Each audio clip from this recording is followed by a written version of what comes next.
Hi, Anna. Hey, Drew. Wait. Who are you? It's me. I'm Anna. No, I don't recognize you. I'm getting out of here. Wait, Drew, it's me. It's me. I just have a scarf on. That's all. Oh, you looked so different when I couldn't see your face. Hold on, let me take my hat off. Do you see me now? I see you now. Thank goodness. I thought I was getting in the right car with the wrong person. No, it's because it's snowing so much. I had to cover up. I do not like the snow. Okay. Wow. For a second there, I was terrified. Oh, sorry. I didn't mean to scare you. That's all right. You look scary in the snow. Okay, listen, I don't want anything getting cold, right? I cover all of my face, my eyes. If I could wear snow goggles and drive at the same time, I would. I don't recommend that. Well, today, we're finishing our Joseph story. Yeah. And here's the funny thing. This story also has some people not recognizing people they're supposed to know. You're right. Yeah. So get in the car. Because you're letting the snow in. Yeah. Let's turn up the heaters and let's get on the road. Let's go.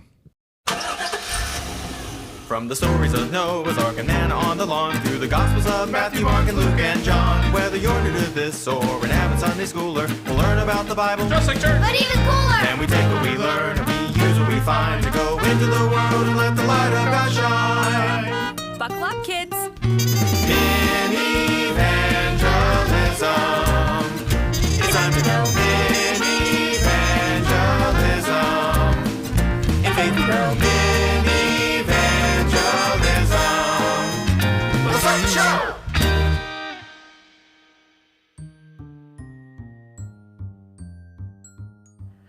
Okay. All right. The heat is on. Yeah, it's actually a little hot. I think I'm going to take my coat off. No, I don't like the cold. I've told you that. That's fair, but, welcome to Virginia in the wintertime. It gets cold sometimes. It does. Well, I want to talk about Egypt, where it's nice and warm and toasty. Occasionally, it's way too hot, though. I will take it every time. So we're in the third part of our story. We actually left Joseph in a good place in the last episode, where he was Pharaoh's number 2. And now he is in charge of all of Egypt. But people are hungry. Yeah. Remember? They've gotten through 7 years with plenty of food, more than they could even really store. Mm-hmm. But because of Joseph's dream, they know that 7 more years of drought are coming when they're not going to have enough. Right. But Egypt's actually pretty good because they've been saving and saving and saving. Thanks to Joseph. But all of the other countries around don't have any food. And so they're having to come to Egypt, including Joseph's brothers. Yeah. Yeah. So they're back, baby. Yeah. It's the final showdown between Joseph's brothers and the brother they thought they got rid of. Yes. And I already know that you wrote a song about it. And I'm really excited about this one because it makes me want to dance. Yeah. It's so listeners, it's a hand jive. And I want to teach you the hand jive real quick. First thing you do is slap your knees twice. Then you clap twice.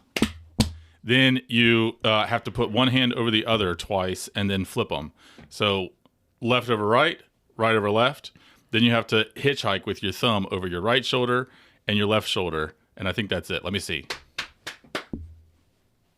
Oh, I forgot one. So it's slap, clap. Then you do potato with a fist and bump your fists one on top of the other and then flip them. Then you do flat hand over right over left, then left over right. And then you hitchhike over your shoulder, right, and then left, and then you're done. Sounds like this. Potato, potato, hitchhike. Oh, no. Slap, slap, clap, clap. Flat, flat, flat, flat. Potato, potato, hitchhike. That's it. Hopefully there's an adult that knows what the hand jive is, or you can look it up. But you're encouraged to hand jive along to this song called Joseph is Still Alive. All right, let's go.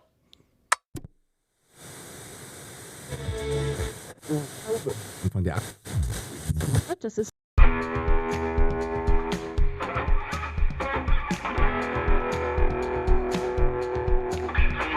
Jacob was a man with 11 sons, 'cause 11 of them tried to off the 12th one.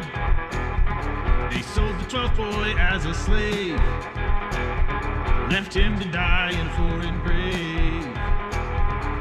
Years went by, but then one day Jacob called the boys to say, "We ain't got no food left, so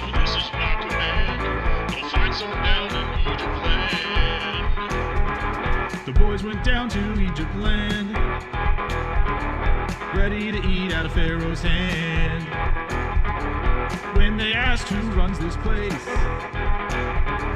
Joseph was the man they faced. He recognized them right away. He was their kid, but he didn't say. Make them a feast and bring it right away. They think I'm dead, so now let's play. Joseph is still alive, baby. Joseph is still alive, baby. 11 brothers ate at table. Joe stayed calm as he was able. But as they packed their things to go, Joseph said, "Whose cups are those?" Joseph had just caught them stealing, and it gave him such an awful feeling. Joseph, have mercy, you must be mistaken. But Joe said, "That's not all you've taken." Joseph is still alive, baby. Joseph is still alive, baby. Joseph had them by the beard. Said, "I think it's time the air gets cleared. You are asking me for grace, but look upon my royal face." Daddy said I look like mother. Have you forgotten me, your brother? A wave of my hand and I could outlive you, but I've decided to forgive you. Joseph is still alive, baby. Joseph is still alive, baby. Joseph said, "It's like I'm dreaming. God made good out of all your scheming."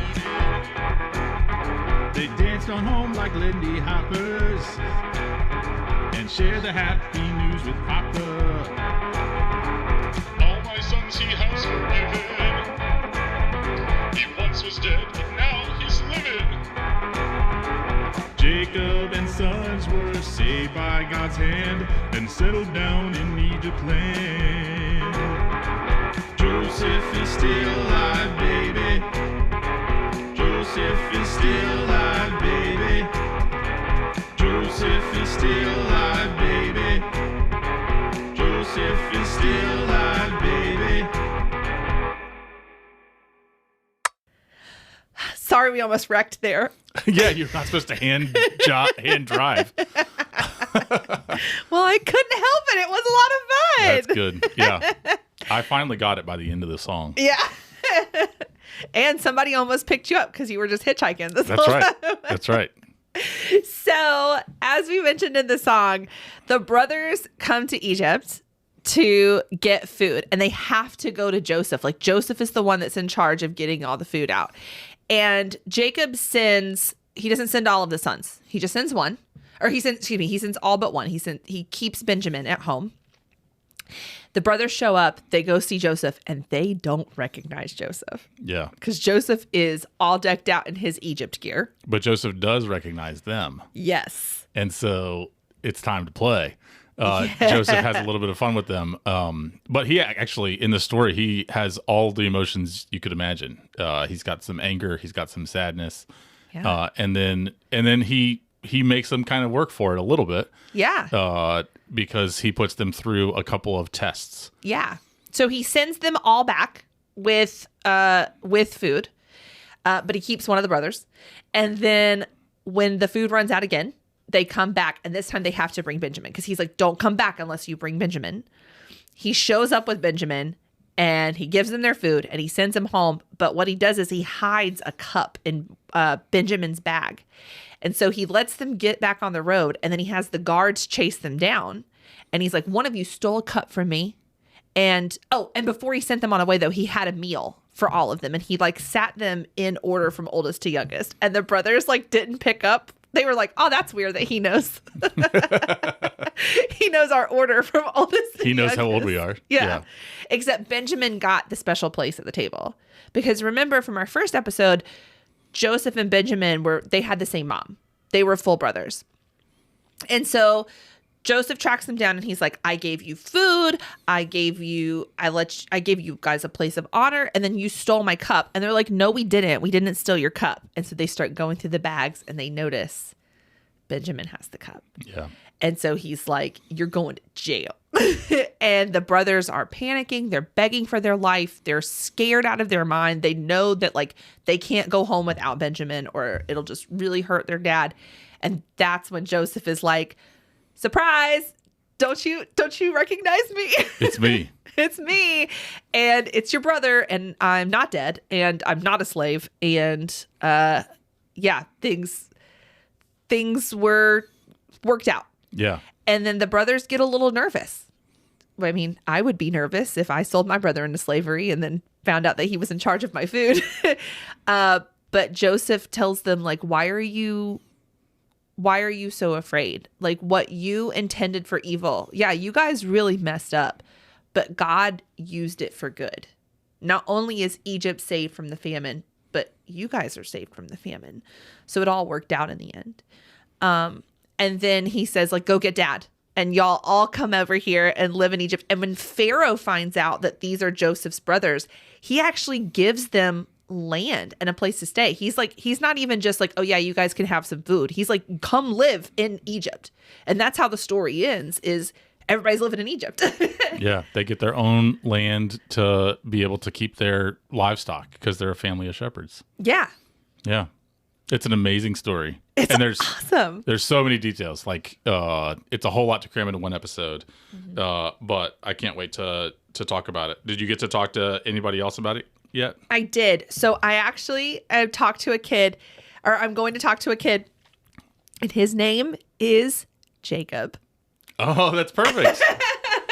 He's named after Joseph's dad. He is named after Joseph's dad. So I was going to go meet him and talk to him, but he's actually stuck inside of his house because of this horrible snowstorm that we're in. So it's not that bad. Well, it's bad enough where he lives that he can't get out of the house. And it's bad enough that you look like a mummy. Well, okay. And now I got to get all my stuff on because we're here at the library. So I'm going to use the computer like I did with June last week. Great. And so I'm going to call Jacob on the computer and we're going to talk about the story. And then when we come back, you and I will talk about it a little more. Great. All right.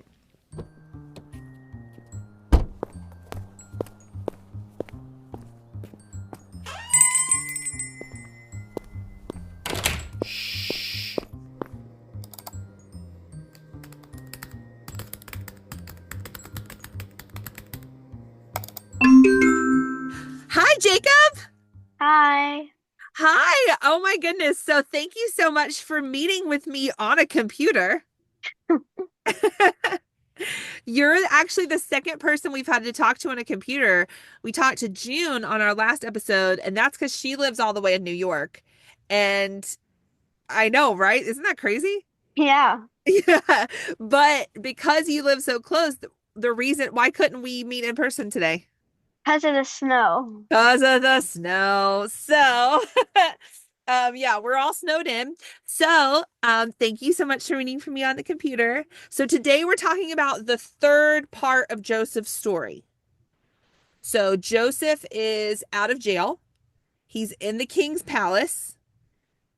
Egypt has all the grain, but nobody else does, right? Yeah. Yeah. And over in Canaan, who's hungry? Jacob's family. Jacob's family, especially Joseph's who? Joseph's brothers. Joseph's brothers. And so Jacob sends them to Egypt To buy grain. to buy grain. And who do they have to ask for the grain? They have to ask Joseph. That's right. But did they know that it's Joseph? No, but Joseph knew that it was his brothers. Yeah. He recognized them, but they didn't recognize him. Yeah. Yeah. And then eventually, through some trickery and all that other stuff, right? Yeah. They figure it out. They know that it's his brother. And then it ends with everybody coming to Egypt, right? Hmm. And everybody getting the grain. Yeah. So how would you have felt? My first question for you is, how would you have felt as if you were one of Joseph's brothers and Joseph reveals himself and is like, "Oh, by the way, I'm not dead and I'm actually the one in charge of your food." How would that make you feel? Um, it would make me feel like, oh shoot, that's the brother we tried to kill. We're dead. Do you think you'd say like, "Sorry"? I would say like, uh, sorry. What if you were Joseph? How would you feel? Um, I will, I would be like, yo, it's me. Like, how do you not recognize your brother? Yeah. Well, he wasn't wearing his rainbow coat, so I guess that had something to Well, yeah. He was wearing all this like jewelry and fancy clothes and stuff. Yeah, he looked like an Egyptian. Yeah. Yeah. Okay, so my question for you is what kind of I wonders, like when you're reading this story, what are some I wonder questions you have? Um, my I wonder questions is why did Joseph test his brothers? So your first I wonder is why did Joseph test his brothers? Okay, go on. What do you mean? Um, Like when he why tested did them, like what do you mean like he tested them? like I mean like why did he test them?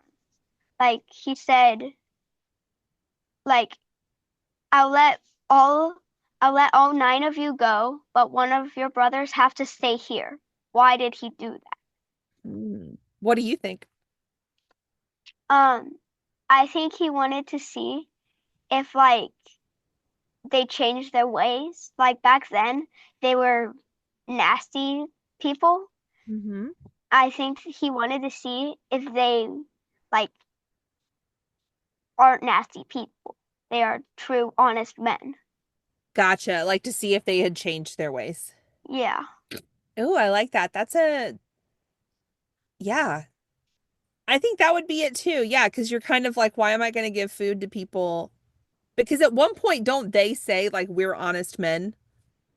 Yeah. Hmm. He says like they say like we have come to buy grain, sir. And he says, "No, you are spies. You have come to see where our country is weak." And he says like, "No, sir, we are honest men. We come from a good father and we are 12 brothers of the same father. And one brother stayed with our father because he was too young, and one brother is no more." They Yeah, think. they think. Ooh, that's a really good I wonder question. What's another I wonder that you have? Why did Joseph change his mind and let all but one brother return his grain and their money? So why did he like give them the grain and give them their money and Yeah. send them home? What do you think? Um, I think Joseph was like, okay, this is my family. This is my brothers. Uh-huh. I'll just I'll just let them have a little grain because I don't want to starve my family to death. Right. Yeah, I mean, yeah, because at the end of the day, it was still his brothers, Yeah. and they were taking Green back to his dad. And that was 3 days later. They kept all of their brothers prisoners for 3 days. Then after 3 days, he was like, okay, these are my brothers. I'm gonna have a little mercy on them. Yeah. Yeah, because I mean, they didn't kill him. No. They just sold him into slavery. So, you know. All right. And then what's another I wonder question that you have? Um, my last I wonder question is if God was with Joseph, why did he let him suffer as a slave and prisoner for 13 years? Wow. Wow. How old are you? 9. Jeez, Louise. That's a big I wonder, Jacob. That's a big I wonder. I mean, okay, I think I know, but what do you think? I think that God let him suffer all those years because he had a plan to bring him back. It's like go to the middle, to the bottom, to the top. Okay, the middle, the bottom, the top. And it was like a Yeah. journey, right? Yeah. What do you think would have happened if Joseph had not been sold into slavery or put in prison? Um, I don't know. Well, I mean, do you think he would have ended up in Pharaoh's court? Probably not. Yeah. Yeah. And do you think maybe like would Pharaoh have known about the dream? You know what I mean? Like it's easy to say like, oh, God ended up using all of this. Joseph even says that, right? Like what you intended for evil, God intended for good. And it's really easy like looking at the whole story. Like, okay, Joseph needed to be in this spot, but yeah, if he was God's chosen one, like why did he have to go through? Like why couldn't he have just gone to the court? Yeah. That's interesting. So, is there anything in this story that like gives you a big feeling or anything that just Um, like, really stands out to you? um, when Jacob learned that Joseph was still alive, Uh-huh. and when Joseph revealed himself to his brothers, it was sort of a roller coaster for the brothers, like shocked, scared, relieved, very happy. Yeah. Yeah, and that doesn't you and you have to imagine like what Jacob must have felt, Yeah. thinking that his son was dead and then now he's alive and that's huge. Yeah. And not just alive, but like thriving, Yeah. right? Like Joseph had a wife and two kids and like all these things. Yeah. That's huge. I like Yeah. that part of the story too. Yeah, me too. So, on Minivangelism, we like to say that every Bible story tells us a little bit more about God, right? Mhm. So, what does this story or this part of the story, what does this part of the story tell us about God? It tells us that like when you think something's bad and you think you can never get any good out of it, God has a plan to get some good out of it. Okay. I love that. How does that make you feel? Um, that makes me feel like every time I do something wrong, Mhm. it it does something better. Okay. Like when I do something wrong, it Mhm. makes me a better person almost. Like you learn from your mistakes. Yeah. Yeah.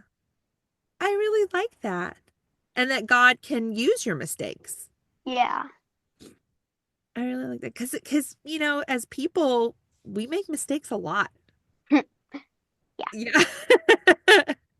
But isn't that awesome that God can use that Yeah. for good? Yeah. Oh, wow. Jacob, that's really awesome. Thank you for sharing that. Mm.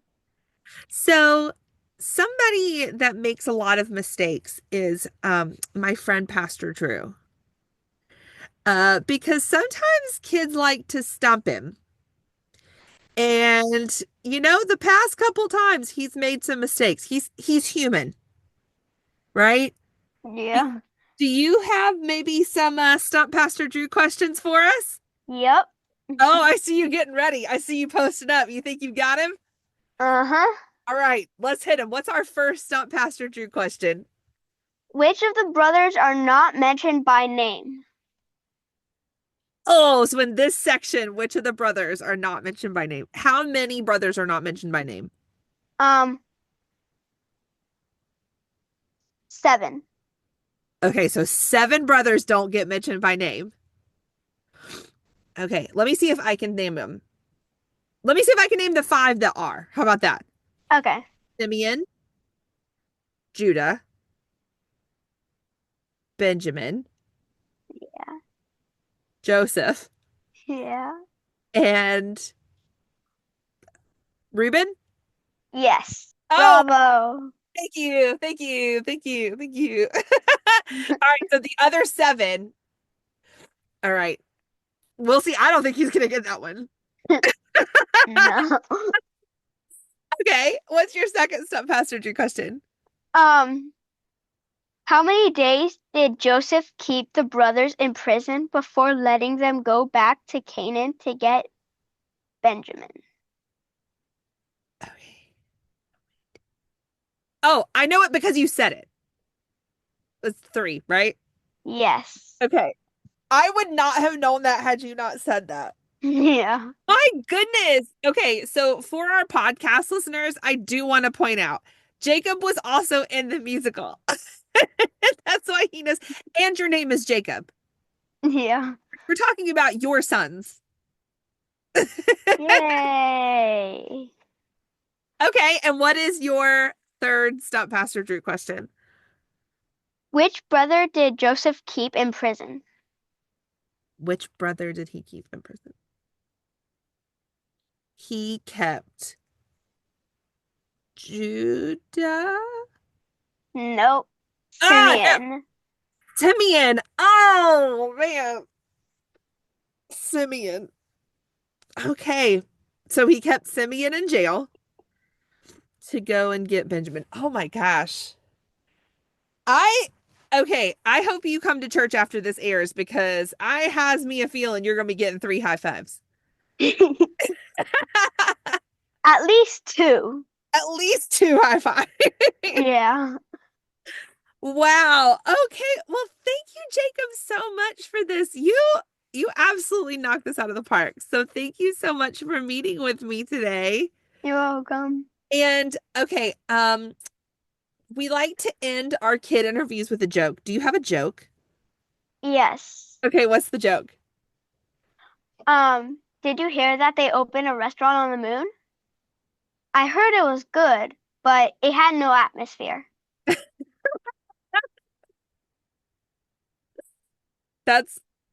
You're killing it. I love it.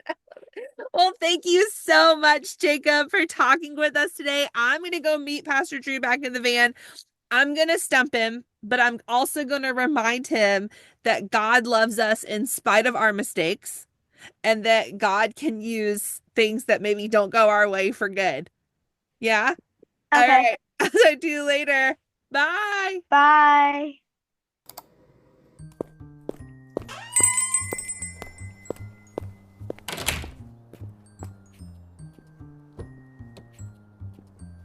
Okay, I'm back. Hold on. Let me take all my stuff off. Yeah, it's all the stuff on it. You look scary. It's so cold, Drew. It's Okay. so cold out there. Just relax. The heat's on. Get in the car. Don't tell me to relax. It's cold. All right. So I love talking to Jacob. So not only is he named after Joseph's dad, but he was also in the play about Joseph. Oh, great. Another expert. Yes. So he played Benjamin Nice. in the play. So, I mean, yeah, he knows a lot of stuff about this. And Great. he had some really cool I wonder questions. So here's the first I wonder question he had. Why did Joseph test his brothers? Ooh, yeah, that's a good question. So why do you think he didn't just be like, hey guys, I'm Joseph? Like, why did he put him through all these tests? Yeah. Part of what I love about Genesis is that so many things that happen in other stories happen in this story. So in other stories in Genesis, there's a moment of testing.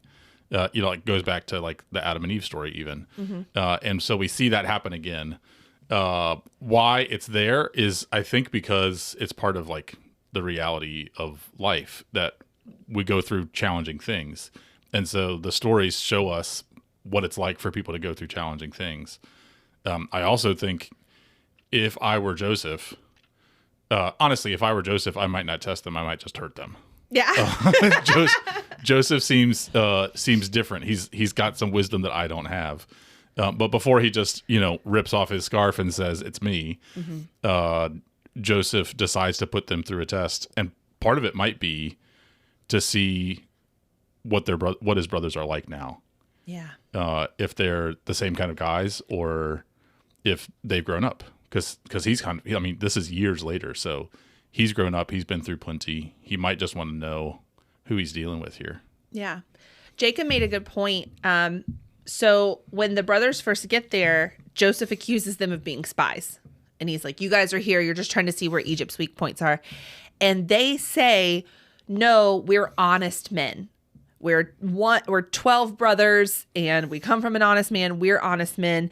And so Joseph was trying to see, like, are you? Because last I checked, you weren't. Right. But even when they say that, like, we're 12 brothers, one of them's at home and the other one's gone. Yeah. So at least Joseph there knows that they remember what they did. Yeah, they remember Joseph. Yeah. So I agree with that like he was just trying to see, like, have you learned from your mistake? Yeah. And there's a part of side of it that's whenever like just in families with siblings, we play tricks on each other. Like, so, so there's some of that's going on too. That's Joseph's in a position of power and he wants to toy with them a little bit. Why not? Yeah. How many times I remember growing up with my brother, like if my brother would ask for something, I'd be like, say please, or give me 3 reasons why I'm better than you. Yeah. I can remember my brother and I used to always try to scare each other. So like we would both be running up the stairs. I'd turn the corner and wait until he got there and go boo.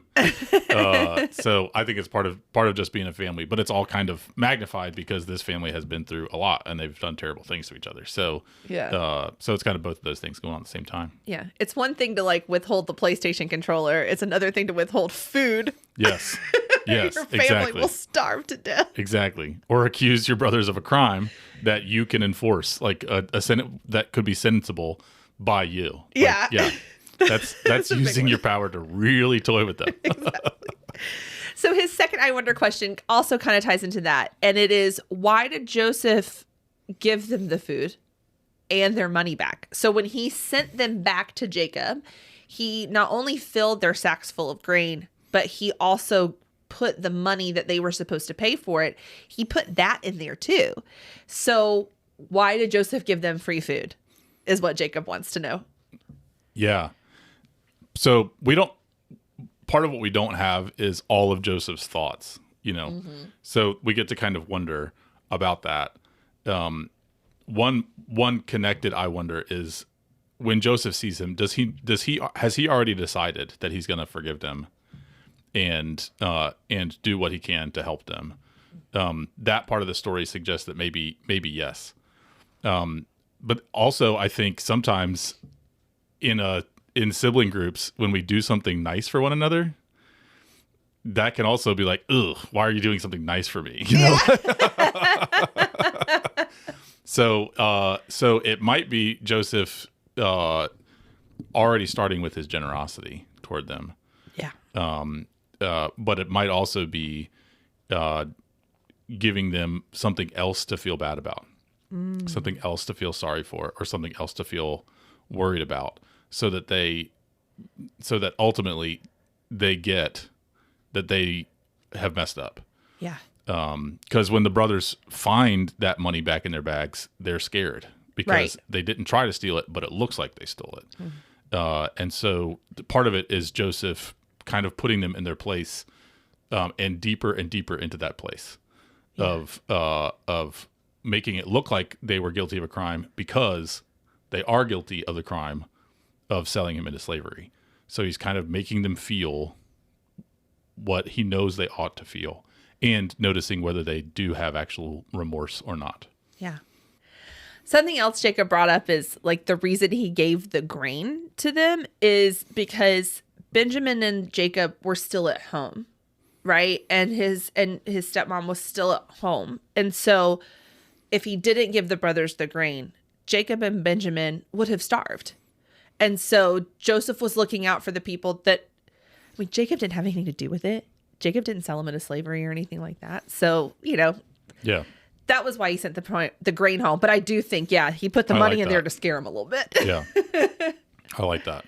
Yeah. So here's the third I wonder question. I want to point out that Jacob's 9 years old.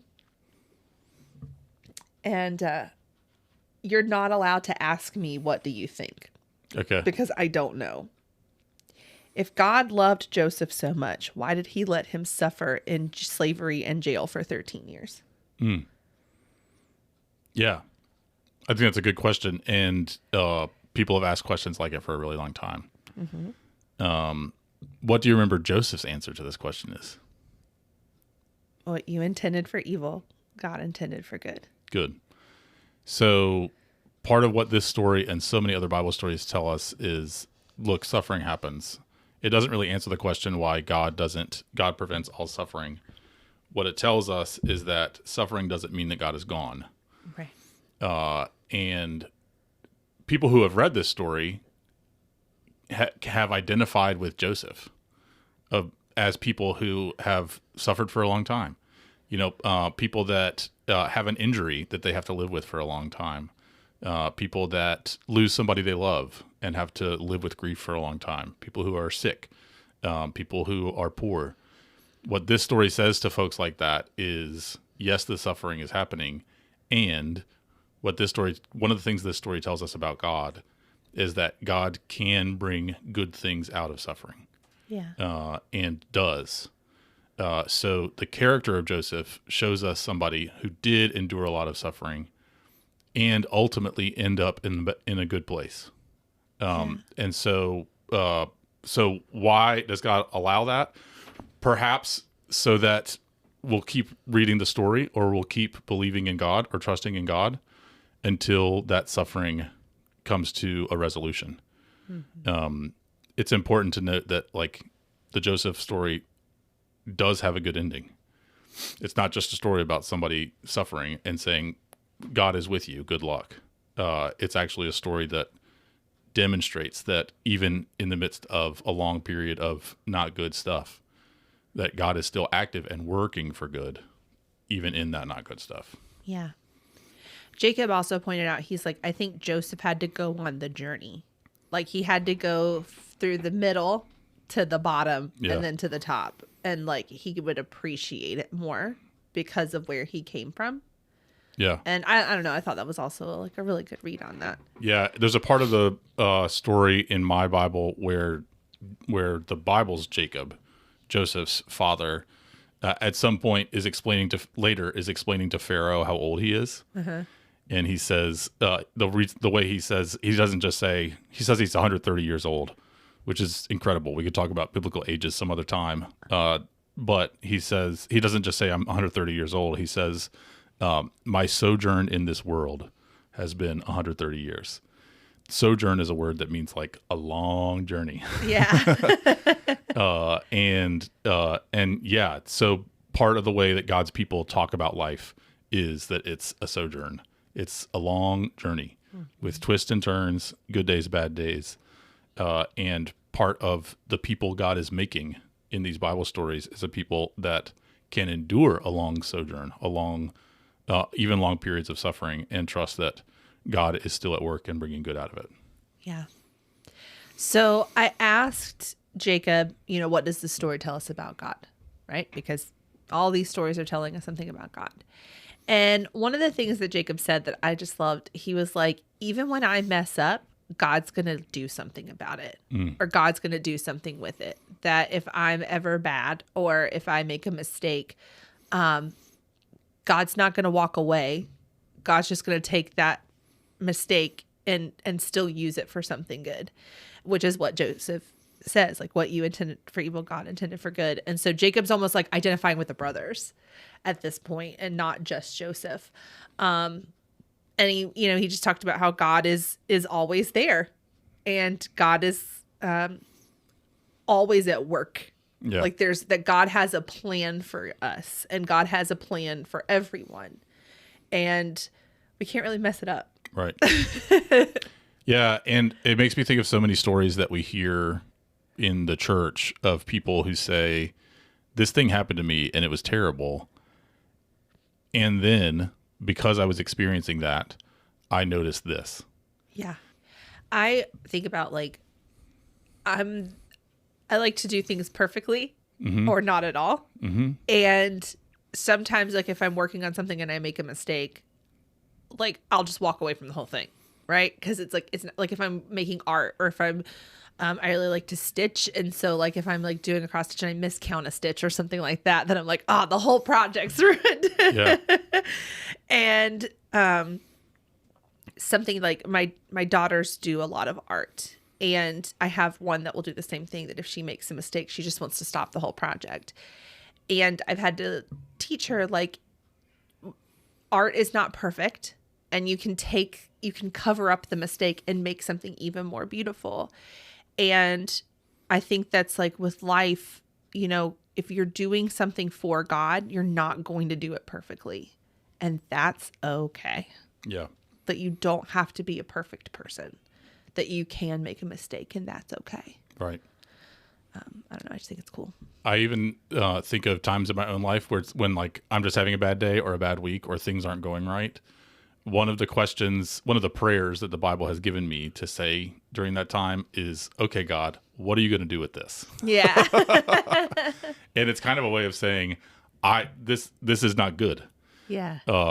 And something good has to come out of this. Mm-hmm. And so my prayer becomes, you did this with Joseph. What are you going to do? What are you going to do with Drew? Like, what are you going to do with the week that I'm having? And that ultimately is a prayer about hope and about trust. Yeah. Instead of when we have a bad day or when we make a mistake on a drawing, just saying everything is ruined and there's no hope that it'll be better. Yeah. Instead, the Bible says that's not entirely true. That our God is a God who can make beautiful things out of broken things. Yeah. Well, I'm really glad that you understand that we're not perfect people and that God's going to love you even if you make a mistake.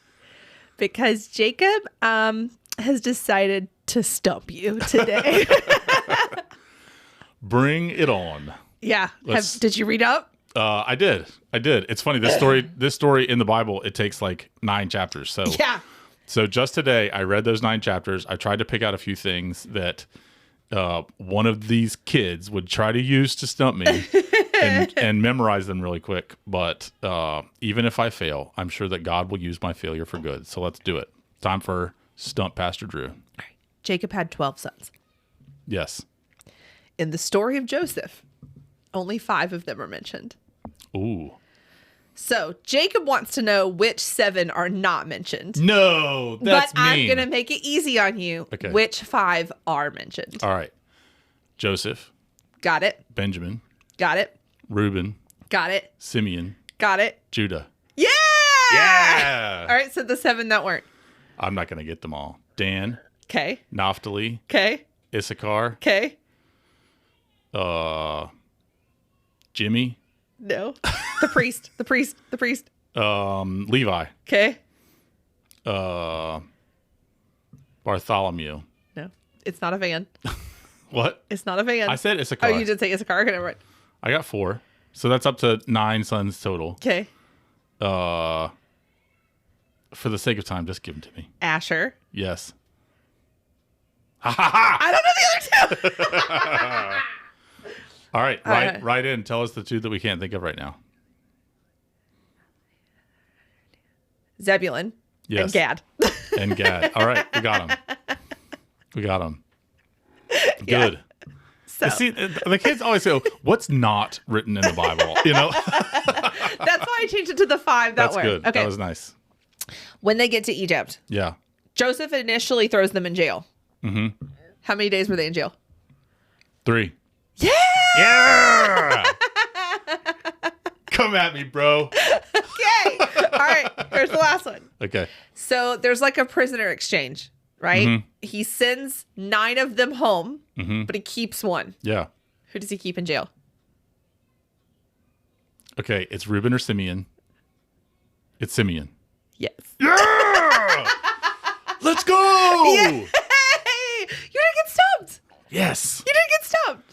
Jacob, mad respect. Because those are hard And questions. just know, Jacob, I read it closely because I was afraid of you.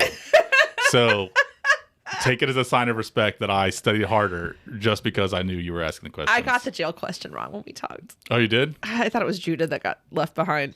No. It wasn't. It was Simeon. Judah's the one who later says, when Benjamin is in trouble, Judah says, don't put Benjamin in jail. It'll break my father's heart. Put me in jail. Yeah. Yeah.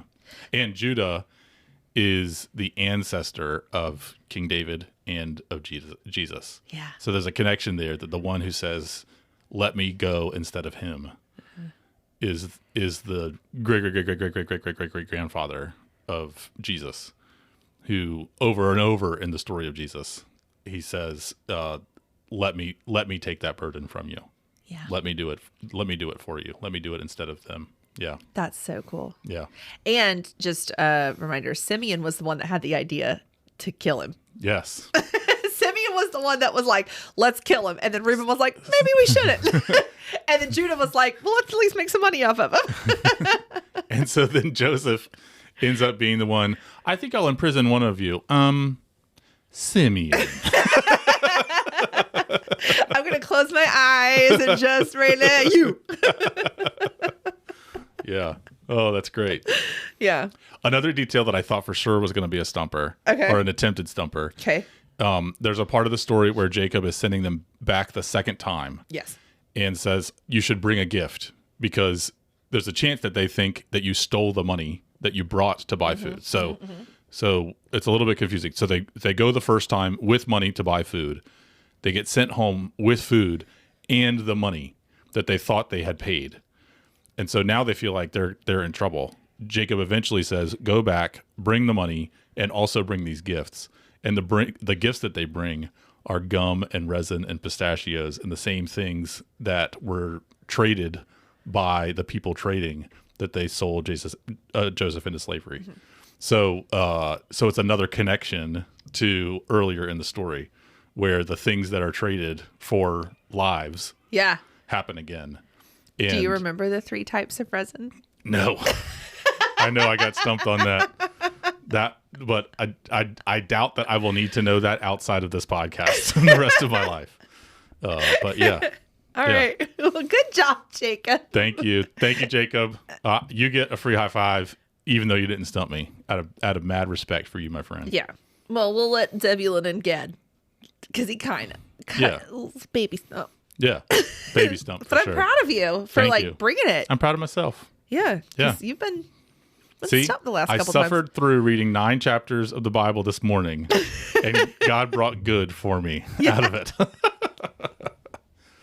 Well, you just, 2 parts of the story are down and down and down, and now you're up and out, That's right? it. I'm up and out. That's good.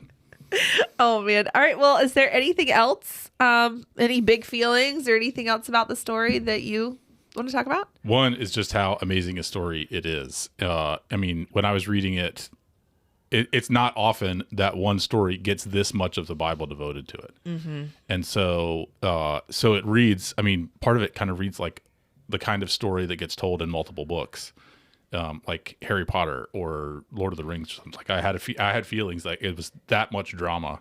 And so part of it is just how awesome is it that the Bible has such cool stories in it? Yeah. With this much going on. Another part is that like the Bible remembers what Joseph says, that what you intended for evil, God intended for good, that God brought good out of it. And we see that repeated in other stories, where somebody's down and out and God gets them up and brings them in. I mean, Jonah and the whale is the same story. Yeah. The story of Daniel in the lion's den, there's a lot of that story that's very similar. And then ultimately, so much of Jesus' own story reminds us of Joseph's story. Yeah. And particularly this moment of forgiveness that happens. Yeah. Where because of who God is and what God is up to, Jesus forgives even the people who are hurting him. And in the New Testament, there's this really cool story in the Gospel of John of Jesus meeting Peter after Jesus has been raised from the dead. And there's a meal. Mm-hmm. And in that time, even though Peter had said, at a really important time, Peter had denied even knowing Jesus. in that story after the resurrection, they're brought back together. And Peter is kind of made Jesus' number 2. Yeah.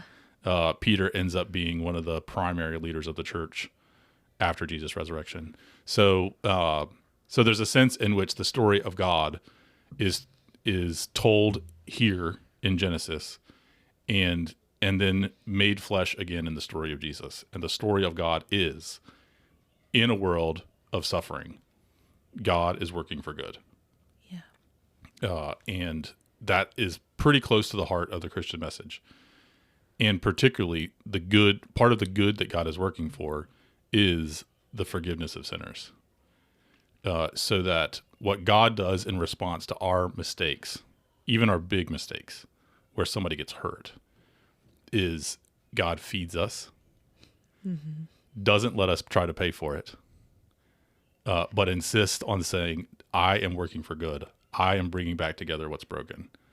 And if you want to know what it means to be a person of the Bible or one of Jesus's people or a Christian, there's so much of what it means that's here in this story. Yeah.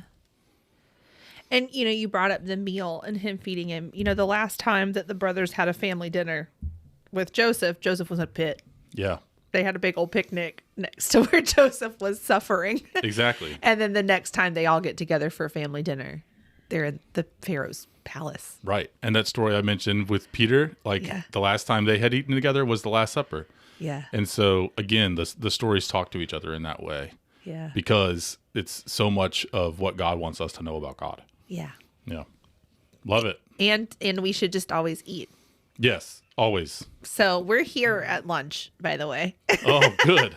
So next time you sit down for family dinner, you should try sitting in order from oldest to youngest I like that. at the table. And then remember the story. I like it. Yeah. Or you could also try to play a game where the kid or the kids hide a cup somewhere in the house. Yeah. Or one of the kids or one of the people in the family has the cup and everybody else has to find it. Yeah.